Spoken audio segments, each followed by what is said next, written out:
So ಎಲ್ಲರಿಗೂ ಒಂದು ಮಾತು ಹೇಳಕ್ಕೆ ಇಷ್ಟಪಡ್ತೀನಿ ನೋಡ್ರಿ, ನಮ್ಮ ಜೀವನದಾಗ ಅನಿವಾರ್ಯತೆಗಳು ಬೀಳಬೇಕಾ, ಅನಿವಾರ್ಯತೆಗಳ ಸಂಶೋಧನೆ ಮಾಡಿಸ್ತಾವೆ ನಮ್ಮಿಂದ.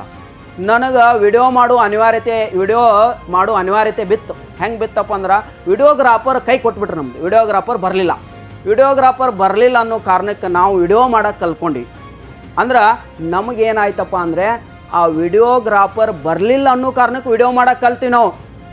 ಅರ್ಥ ಆಗತ್ತಲ್ಲ ರೀ? ಯಾಕಂದ್ರೆ ನಮ್ಗೆ ಅನಿವಾರ್ಯತೆ ಬಿತ್ತು ವಿಡಿಯೋ ಮಾಡೋದು.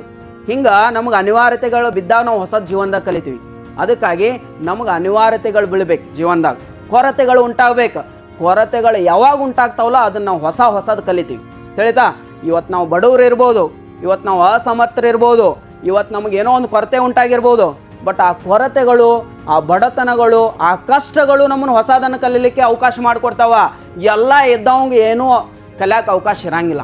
ಎಲ್ಲ ಇರ್ತದಲ್ಲ, ಅವು ಏನೂ ಪ್ರಯತ್ನ ಮಾಡೋಂಗಿಲ್ಲ. ಸೊ ಅದಕ್ಕಾಗಿ ಅನಿವಾರ್ಯತೆಗಳೇ ಸಂಶೋಧನೆಯ ದಾರಿಯನ್ನು ಮಾಡಿಕೊಡ್ತಾವ. ಸೊ ಅನಿವಾರ್ಯತೆಗಳು ಬರಬೇಕು ನಮ್ಮ ಜೀವನದಾಗ ಅಂತ ಹೇಳ್ತಾ ಸೊ ಇವತ್ತಿನ ಒಂದು ವಿಡಿಯೋನ ಮುಗಿಸ್ತಾ ಇದ್ದೀನಿ. ಧನ್ಯವಾದಗಳು ಸ್ನೇಹಿತರೆ. Thank you.